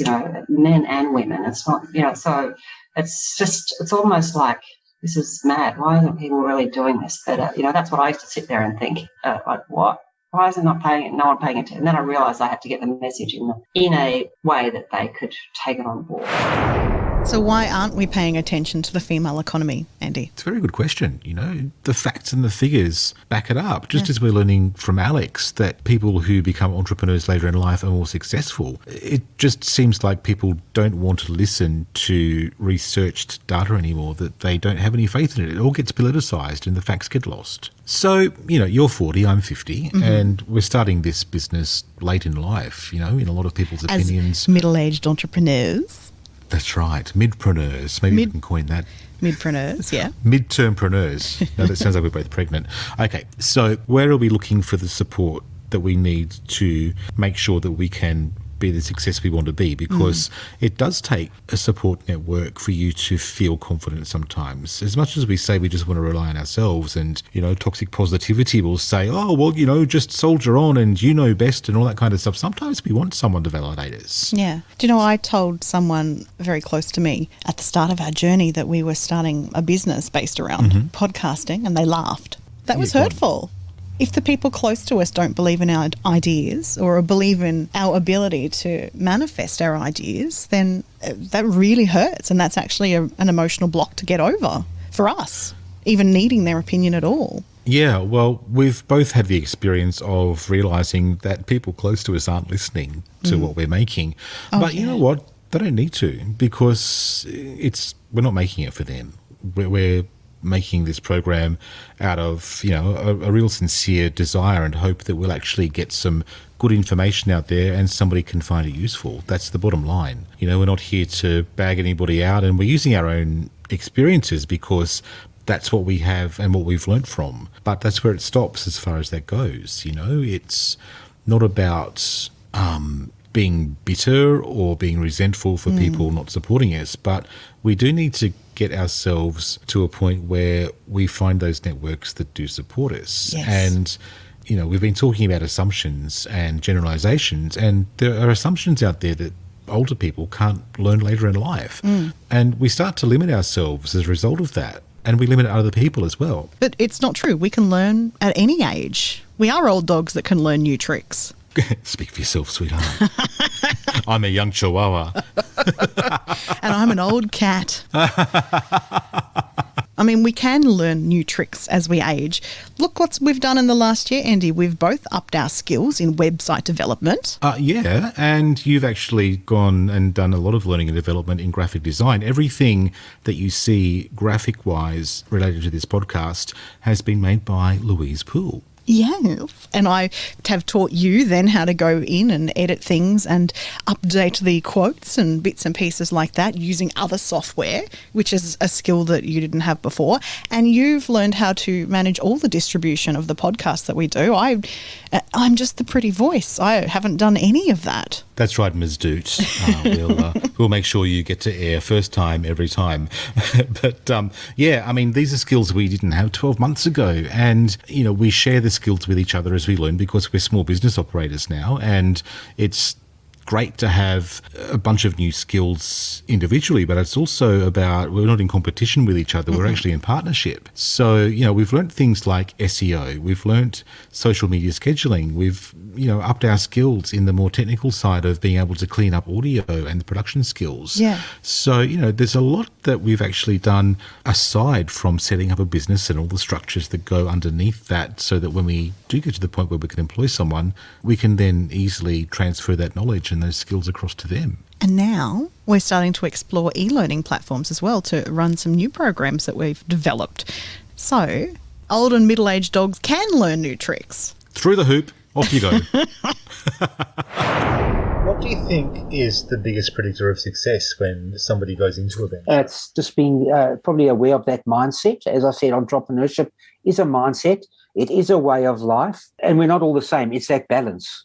Because, the health-wise, as a senior entrepreneurship, you can burn yourself out a lot easier than the younger counterpart. And again, you can't afford to go and have a nervous breakdown, because that's probably you gone. You can't take another 3-4 years to come right and then step up again as easily as the younger counterpart. So that is probably just being aware of that mindset and where you actually want to take that venture to, because that will depend on the amount of effort you have to put in, the amount of resource you want to put in, although we found that 2/3 of our senior entrepreneurs that we surveyed were in this for lifestyle and active aging type of thing, only 1/3 of them were in it to make the big bucks, whereas 2/3 of the younger people were in it for the money, to drive the Ferraris and to do all that. Where the older cohort was more about the lifestyle.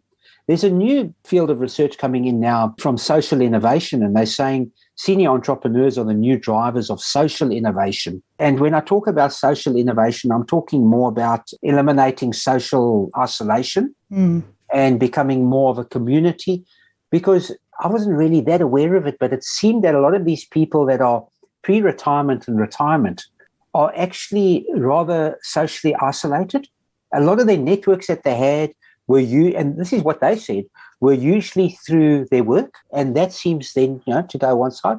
We found that a lot of these people were saying a lot of their social networks from their kids and the schooling and so on, and they lose those social networks as well. To eliminate that social isolation is a very important thing for senior entrepreneurs. But, that entrepreneurial orientation and that mindset, that entrepreneurship, working for yourself often sounds easy, and you say, well, I don't want to work for a boss. And the first thing when I say to people, well, you don't want to work for a boss, is that why you want to become an entrepreneur, self-employed? And they say, yeah, and I can manage my own time. And I say, you do realize when you become an entrepreneur, you actually have more bosses? And they say, well, don't be ridiculous. I'm in charge of my own destiny. Yeah, but the bank's your boss. Your suppliers are your boss. Everyone else, your customers become your bosses. You get more bosses. Yeah, there's more responsibilities. There's no one to make you tea. You even have to buy your own tea and get your own coffee machine. Are there any specific examples of questions you could give us to help people get that process started in their mind about how they can identify those other transferable, buildable skills? The overriding thing here that we've got from the senior entrepreneurs is, do you wish to enhance your lifestyle and active aging? Those are the two prominent things that come out of this. I mentioned the thing about social isolation and minimizing that. And the active aging thing is not only good from a mental perspective or a health perspective, from a psychological perspective as well, which is very, very important. One that's critical at the moment is the economic motives, and that is of supplementing income. And that's why we have a term called hybrid entrepreneurship, where people often go into entrepreneurship activities whilst they're in the employ of a business, and then doing this as let's say, a sideline thing. So they're learning the ropes. And we find that that's a very good thing. It's actually transitioning into self-employment.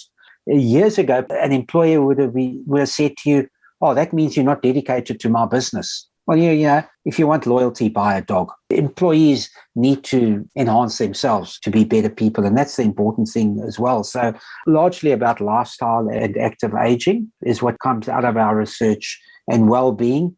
Again, the mindset, and that's when I say those behavioral things such as entrepreneurial orientation, learning those skills, how to become creative, how to become opportunistic. And we provide models for people to go through and say, I've got this lovely idea. I'm sure it'll work. And I always say to people, don't forget 1,000,001 other people have that same idea as you. It exists somewhere in the world. But you may be able to come up with that idea and just delivering it in a different way or in a unique way. And I always say this to our senior entrepreneurs. Usually you wouldn't go to be this big global business. It would be a niche business where you target often a community or surrounding or a certain geographical area for what you do. And from that, you can develop things. So just start small, keep yourself busy. We have had it, Louise, in a large number of cases where some of these entrepreneurs that have attended these workshops go out and start on their own. So, they've got a spare room at home and they work from their study. And then they come into that thing where they can't work from home anymore. Then they have to go and rent some office space and employ some people. And they get into this uncomfortable level to say, hey, hang on, is this lifestyle? It looks like I'm going back into business and all that. I'm not sure this is, I only want to work 2 days a week. This is getting too big for me now. But sometimes that's a nice problem to have because you can scale down. It's harder to scale down than to scale up. Alex, you teach entrepreneurship. So how old would be the eldest person you've taught? The 86-year-old PhD. Wow. In entrepreneurship. Yeah. So the question you asked me, teaching old dogs new tricks. What's the other adage is old corks, new wine, or something like that. Can a leopard change its spots? It most certainly can. Yes, there are underlying characteristics and all that. But all these things, we're in such a fluid and such a lifestyle and disrupted world that you've actually got no choice but you have to change. Before people didn't have multiple careers. Now you don't often meet a mature age person that hasn't had 3 or 4 different careers, different kinds of jobs, in and out of jobs. You don't get jobs for life, not even in the big corporate companies. You can't go work for Telstra or Woolies and think, well, that's my job forever, or Qantas. It's actually the opposite. So it's not a thing that can these people change into something different. You often, it's by necessity, you don't have much option. And it's a way that you can go and acquire these new skills. But I'll make it very clear, don't always just believe you have those skills. Because I was successful in corporate for 30 years means I'm going to be successful in my own business. You're talking chalk and cheese. And it often relates to the difference that a lot of people from the financial profession compare accounting and finance. They're 2 totally different disciplines. The one's about bookkeeping, the other one's about forecasting financial strategies for big loans, let's just say. Totally different things, different skill sets. And that's exactly between entrepreneurship and small business. They are totally, totally different skills.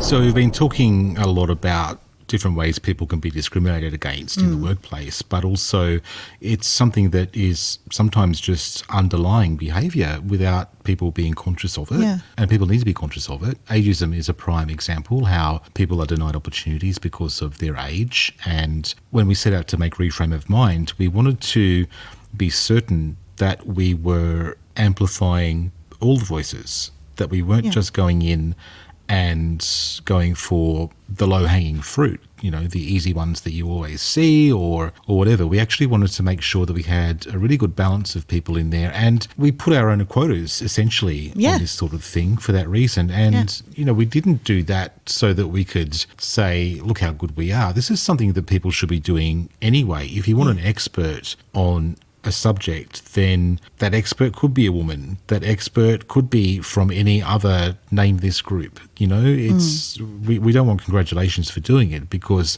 it's something that just should be happening. I do want to point out that most of the voices from scientists that you'll hear in Reframe of Mind are women. Hashtag not all women. Hashtag not all women.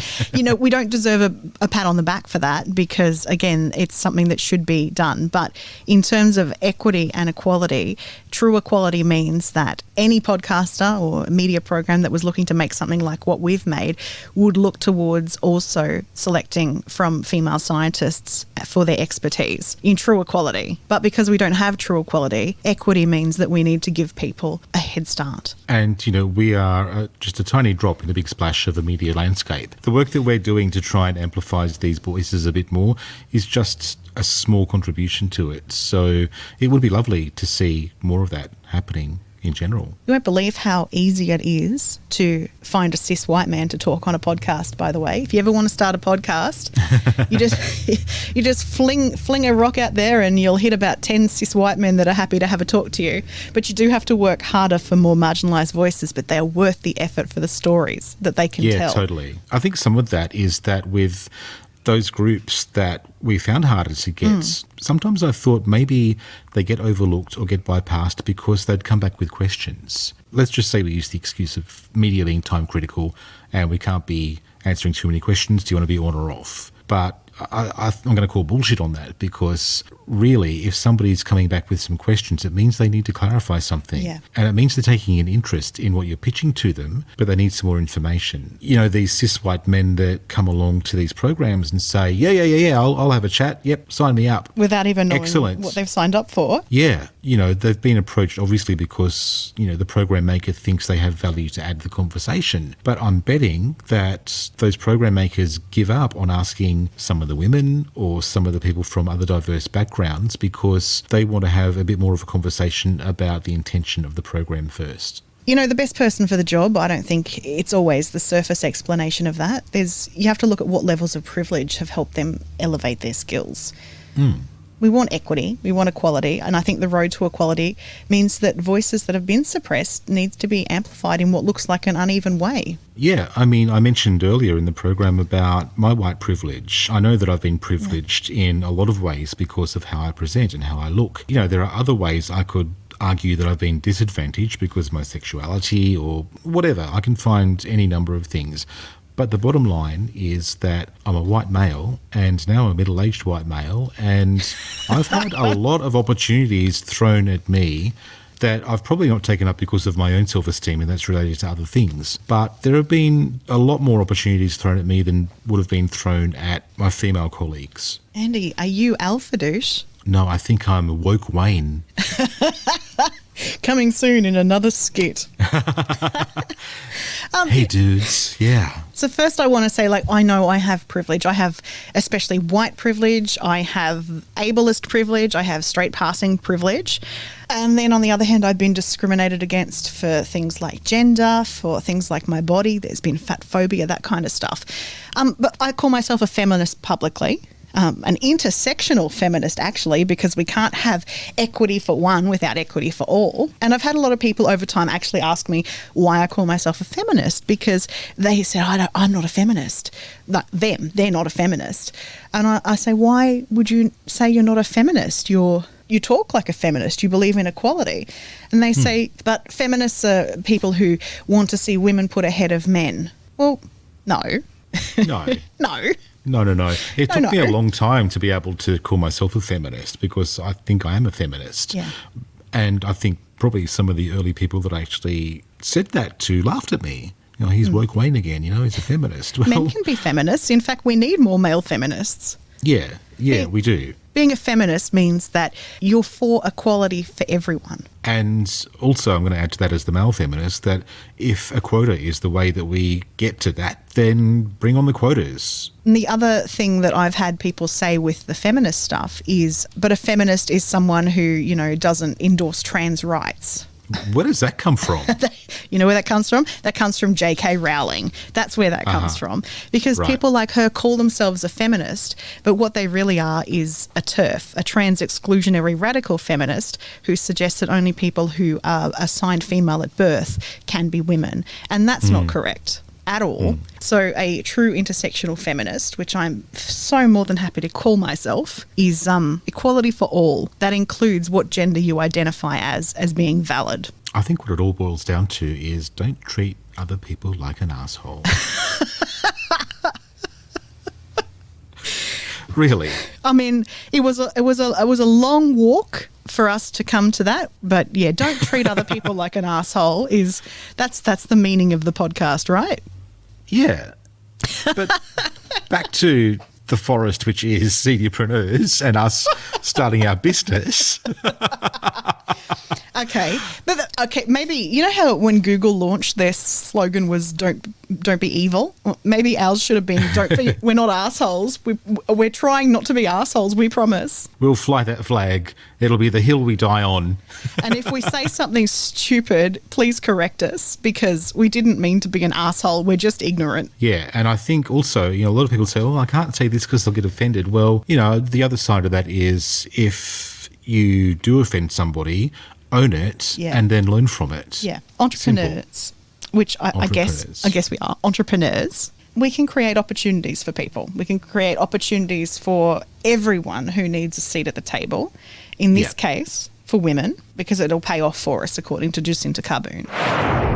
A point you mentioned earlier was on representation. What would you like to see? Who would you like to see represented more now? And who would you have liked to have seen when you were younger as a role model? Or maybe not even a role model. I don't think that's the right term for it, but just actually having voices out there that you can look up to and normalise things. Look, I'm really inspired by young women out there achieving and being successful in their careers. So that's fantastic. But I also think that we need more women who have gone through the journey, that have the experience and are wise and confident about where they're at, and talking more and having more an influence on where things go. I'd like to see more of that, because they have so much to offer. I remember talking to different groups of women, and you'd find young women who are very, very successful in their very earliest part of their career, and they'd go, "What are you talking about, this glass ceiling? And what are you talking about, pay equity? And this doesn't make any sense. Like, what? I've seen." And then that's okay. They might have their first child, and then they come back to work. Then they have their second child. It all changes. Everything changes. And they go, "Oh, this is what you're talking about." I'm not being kept in the loop at work. I don't know, I'm missing out on that opportunity. I didn't get that promotion because I might have a child one day. Then they start to see it. And you can't actually, it's very hard to help people understand that without them actually experiencing it or closely experiencing it. So, that's a bit of that. I would like to see that, more women in influence and actually being taught when in the, even in the newspapers, you look through most of the newspapers, you see photos of men, this man talking about that, but, you don't see that many women talking about things. But it is getting better. They are getting much better than what they used to be. I get inspired. I read a lot of business papers and you see a woman CEO and, they're talking about how she's running a business and whatever. It's fantastic. That's to me is inspirational. That's what's going to help these young girls go, I can do that.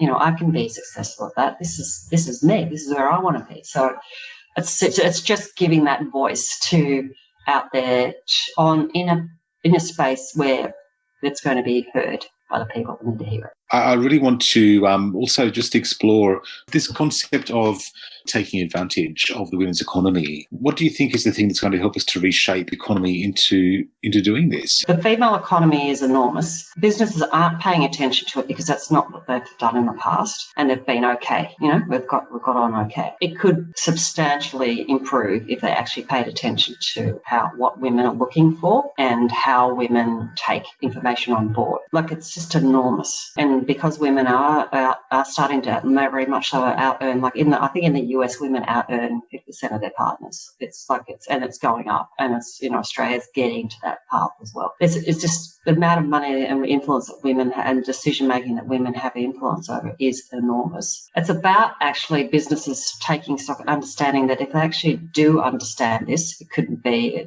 that they're all looking for new products and new services and new ways to make money. If they actually paid attention to one of the most obvious things there, they could do it easily on their head. So it's about actually understanding what is it that women want and how we're going to deliver that. And that is a good thing because women will be getting what they want. So, it's a win-win all round. It's actually just taking the time to understand if I was a woman, how would I look at this? And what does it mean for me? And how would I use it? And how would I actually buy it? And how could you catch my attention to actually see it in the first place? Thinking about putting themselves in the shoes of women and understanding how not just generic women, but women of different ages, whoever their target market is, and understanding how they look at it and how they'll use that service and how to deliver it and how to make it work and how to develop those relationships. It's a bit of work, but it actually the benefits potentially could be enormous for everybody. And not just putting it in pink. That's right, pink. No. I mean, I love pink, but I don't need my roses to be pink. It's fine. Yeah, and look, honestly, I've done a lot of research around that. A lot of companies have tried that, the little pink product or the little pink computer or the whatever. That's just ridiculous. That's insulting. Yeah, it is. It's just stupid. It sounds like you're saying that one of the best ways for us to be able to address this is to actually get women in those decision-making positions. Absolutely. That's it. They're saying this is what we need. Yep, it is a no-brainer. It seems really obvious when you say it out loud, right? Why aren't we doing this? Well, that's the thing I don't understand. That's what. Well, I do understand. People just, they're caught up in what they're doing. But anyway, on the Tokyo stock market, about I don't know how long. This is more than 10 years ago. They evaluated some organisation over a 10-year period, and of the companies that went up. Don't quote me on the statistics on this, but just get a bit of an idea.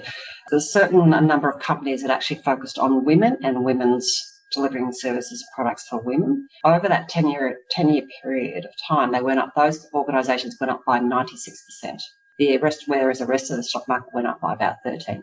So it's just hello, is everyone listening? It's just makes perfect sense, and it's all good because it's actually if you deliver what I want, well, fantastic. I don't care if you're making money out of me. I have to pay for this stuff anyway. Give me something that I want. Great. It's it just makes sense. We'll keep pushing on with that message. At some stage, someone will hear it.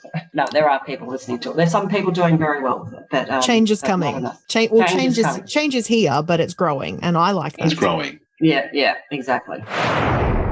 I truly hope that change is coming, Andy. I really, really do. I mean, if we've got anything to do with it, we hope that we do make a positive impact in the business that we're making. But, it's easy when you're doing this sort of thing because we're doing things that don't seem to be wildly popular choices.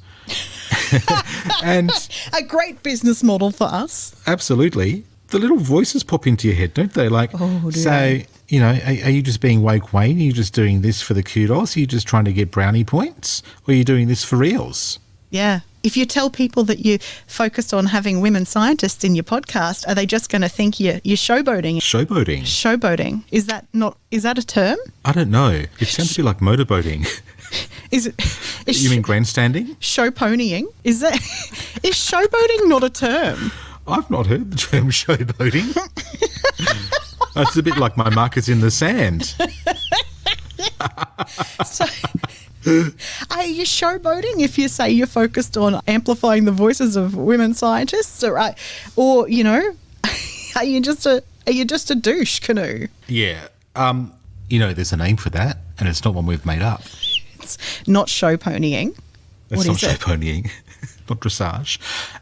Imposter syndrome. And in the next episode, we're going to talk to an imposter syndrome expert and occasional imposter syndrome sufferer, Suzanne Mercier. I didn't feel comfortable with what I'd written down. I didn't own it. I logically knew it was true, but I didn't feel it in my heart.